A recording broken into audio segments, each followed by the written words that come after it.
Hi, beautiful people.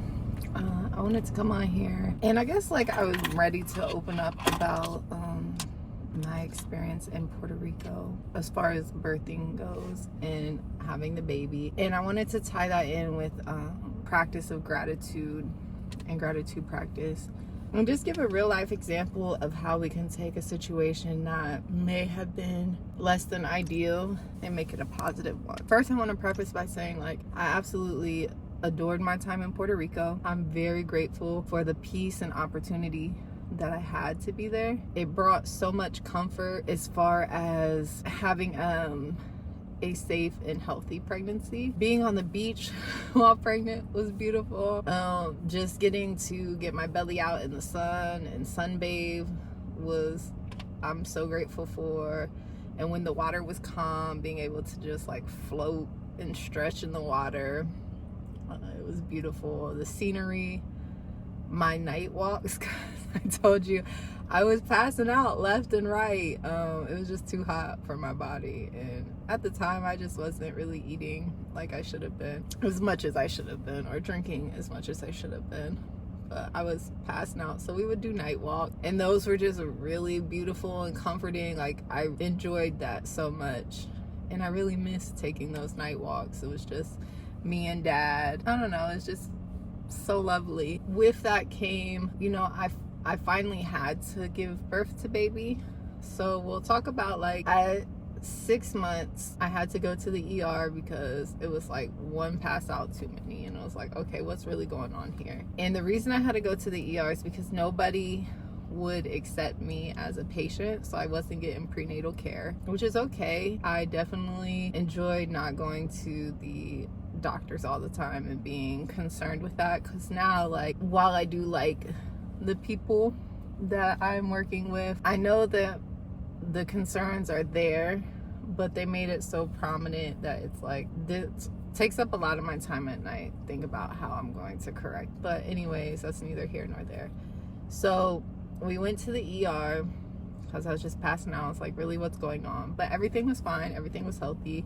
We got the ultrasound of baby, found out it was a boy, which I was so able to be just in tune with my body and the baby that I knew that it was a boy. I knew that he was, just this vibrant little being.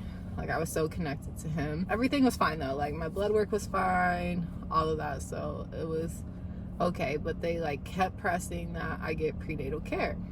So for about 2-3 weeks after that, I called every office in San Juan that was in like a good distance. Like, I'm not trying to Uber and pay I wasn't trying to Uber super far and pay money, because we didn't have a car, which was okay because I enjoyed walking everywhere. Before I got too deep into my pregnancy, we walked to the grocery store, and I just enjoyed those walks. Like, it was just fun. Yeah, so as far as like, I wasn't trying to spend a whole bunch of money. The month before I gave birth, I wanted to make sure that it was no surprise to the hospital that I was going to be there. And I was like, well, how am I going to do this? So I called my OBGYN, and I asked them, like, hey, I'm here. I don't know what I should do. I don't just want to pop up, like, and it'd be like this whole whirlwind of experience. Like, I kind of want them to know. So she told me, basically, go up to the labor and delivery floor, let them know that I'll be giving birth approximately in a month, and that everything that you tried to do, all the prenatal care work, and you tried to get somewhere, but they wouldn't take you, and that way they can pre-register you and have you in the system and have some type of labs and all of that. And I told her that I was at the ER prior, and that they do have like the x-ray and all of that, so there is a medical record for me. And she was like, that's perfect, great, do that. I go. This is when it just starts hitting the fan, and it makes me so nervous to have this baby, right? I go, nobody is understanding why I'm there. They're just like, I don't understand, why did you come if it's not an emergency? And I was like, well, I'm trying to like pre-register, try to let you guys know, like, I'm due soon, and not it be a surprise. Long story short, they tried to keep me overnight. They wanted me to talk to a caseworker who wasn't going to be there until like the next morning sometime. They didn't have blankets. They didn't offer anything. No food, no water. It was after 8, so visiting hours were over, so dad couldn't bring up food, blankets, or anything. So I'm like, I'm not staying here. I'm not gonna stay here.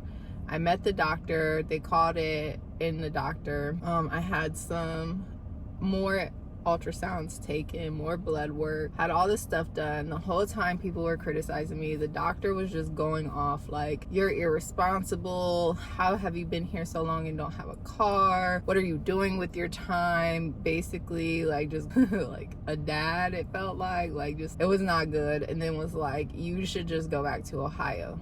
Lady who was doing my ultrasound said, well, you should just go back to Ohio. It's not going to be good. And like, I just took it as like, maybe they didn't want to give me care, but that was red flag. Like, I should have went. But I wanted dad to be a part of the experience because it's his baby just as much as mine. I didn't know how long after I gave birth I would have to wait to bring him back home. So I didn't want him to miss any of that precious time of him being this little baby newborn. That's just summarize it, because I still kind of get emotional, not all the way, but come the time of delivery, like baby's coming, the Wednesday before I'm supposed to be in labor, I start having contractions. I didn't know they were contractions. I was just having back pain. Apparently when I got there, the lady was like, you should have came in here when you started having contractions, but they weren't close together. I waited until the Friday morning after my water broke and my contractions were like 4 minutes. We went to the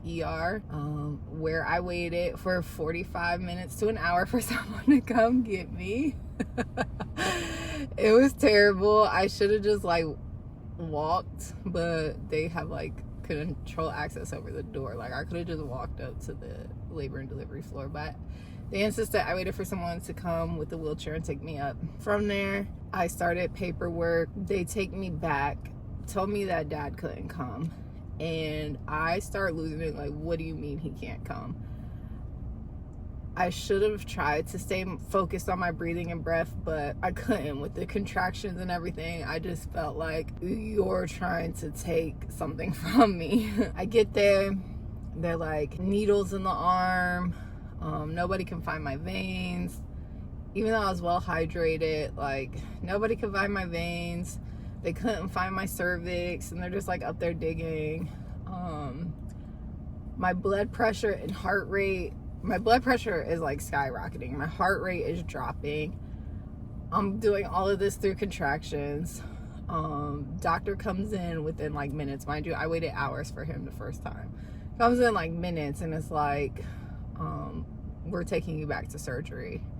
And I was like, what? What do you mean? Like, he's like, we're having an emergency C-section. And didn't like really tell me why.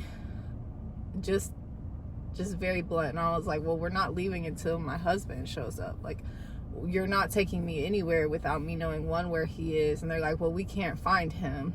Lo and behold, they sent him on a dummy mission for registration. They couldn't, like, they didn't give him direct orders of where to go and what to do. In Puerto Rico, if you're giving a baby, you have to pay up front. Like, so they were trying to get him to pay up front. We didn't know this, and it's like, what are you going to do? Kick us out? We're having the baby. Like, so they're giving him a hard time and not really trying to let us see each other. So they told him he couldn't come into the OR because I was going to be fully fully anesthetic. It wasn't going to be local because it was an emergency. So I'm like, they're taking me back. It looks like a horror story down there, but I'm used to working in American Surgery Center, so surgery area. So I was not trying to prejudge. Like, they stuck catheters in me without me telling me. So if anybody had that, you understand that pain. And before I know it, I woke up and I was shivering, freezing cold. Mind you, we didn't know you had to pay for blankets, so I didn't have a blanket. They didn't put any type of blanket on me. They didn't do any of that. I was just butt naked in the OR waking up. Not butt naked, but I had my surgery stuff on, my gown and stuff. But I was there for a long time. Dad's experience was they just rode the baby right past him. He wasn't allowed to hold him, look at him, touch him, basically, without me being there. They told him basically to leave. that he wasn't going to see me for hours anyways. That's to summarize it, because I'm really not trying to go into dramatic parts. Nursing staff didn't help me at all. Afterwards, they didn't, the nutrition services didn't take like any information down on what I ate. I don't eat pork, so every meal had pork in it. They didn't serve me water or anything to drink outside of my meals, which was only twice a day. Maybe it's 3 times a day. I think one day it was 3 times a day, and then the rest was twice. But they didn't come in to help assist with anything. My shower water was cold. I shared a room. I passed blood clots. The blood clot was in there until I left. I finally get to talk. They finally send up the case manager service people that they wanted me to talk to initially threaten me or scare me into saying, like, because I didn't have prenatal care before, it was against the law in Puerto Rico. It was like trying to, I don't know, say that they were going to take the baby or something. It was just like this weird atmosphere. Afterwards, we have to file him in the Department of Demographics. And it took like 4 trips, I kid you not. And that's because the doctor did not fill out the paperwork correctly. He didn't fill it out in the hospital at all. So I had to go up to the office. They tried to hold me hostage and like wouldn't let me, knowing that I was a breastfeeding mom, knowing that my baby was only like a couple weeks old. I got up there. I asked before I called, do I need an appointment to do this? They said no. And he told me basically like he wasn't going to sign the paperwork until I talked to him or pay him his $5,000. And I was like, then how am I supposed to register my baby? That's not happening. Like, he was just a very rude dude. So after a couple trips up to the Department of Demographics, to the office, and then officially I went to the hospital to talk to the hospital administrator, who cussed him out left and right. Like, I felt so seen and heard. The whole floor was just baffled. Like, they couldn't believe what they were seeing. I had like the paperwork of the first time he did it. He put the wrong birthday, the wrong time I was there. Everything was just wrong. And I'm glad I waited and kept my patience and cool, because he eventually did it right. And I didn't want baby to have like an incorrect birth certificate. So everything ended up turning out fine. In that, I had to find and pull the strength, because I never dealt with anything like that. One, I never had a baby. I was going through postpartum, like all that emotion, hormone emotion, where you're done having a baby and you're trying to return to normal and regulate. I'm healing from a C-section, and it's just hard. And me and Dad had a conversation why he wasn't going to do that, and I completely and utterly respect that. Like, it was going to bring out something in him that he didn't want to. So I had to find the strength in me and basically find my like mom roar, right? They say like you get this like, I don't know, this like lioness mode about your kids. And I really was too drained at first to have that, but then I found the fight in me, and it made me so grateful after everything. Did I wish I would have gone through it? No, absolutely not. Hell no. I wanted an easy, like, beautiful childbirth, something that didn't scare me or traumatize me, because I had nightmares about it for months. I couldn't talk about it until just recently, when I realized I was at the hospital, or not at the hospital, at the doctor's office, and I could talk about it. But just every little aspect of that made me so grateful to have gone through that, because it made me a tougher version of a mom. It made me so protective of my baby. It made me, because essentially what would have happened is, if he wouldn't have signed the paperwork right, and like I wouldn't have put on my big girl pants and tried to do it, he wouldn't have been a citizen. He would never have gotten his information, so we couldn't leave with him. You know what I mean? So he just been this like little person, and I knew at the end of the day, like, he was brought to me for a reason, and finding that strength within me was the very first sign that I was like, this dude is going to change my life. Like, he is going to turn me upside down and make me a whole new person. Even when I look back on the hospital experience, like, it had to be what it needed to be in order for me to get that fight, in order for me to be like, I don't want him to grow up in an environment like this. The island itself, beautiful, fresh fruit all the time. Pick a mango from a tree if you're lucky to have one in your neighborhood, and eat it on the beach. Just fruit stands everywhere, so you don't have to buy from the supermarket, and you know it's organic and pure and just delicious. But the system in which they operate just was not good, and it wasn't healthy. And I just, even with this second pregnancy, right, trying to find health care, and like seeing how she treated me right off the rip, like telling me she was just going to end my appointment and not do anything further because she couldn't deliver, it was just like, oh, this is a sign to go. This is a sign to go. But I definitely am thankful. I'm thankful that I went through everything I went through, because I probably wouldn't have been the ferocious mom beast that it made me.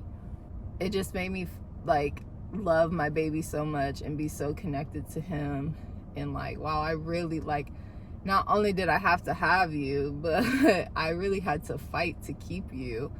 If not, like, you would have just been some little nomad citizen, just no name, walking around.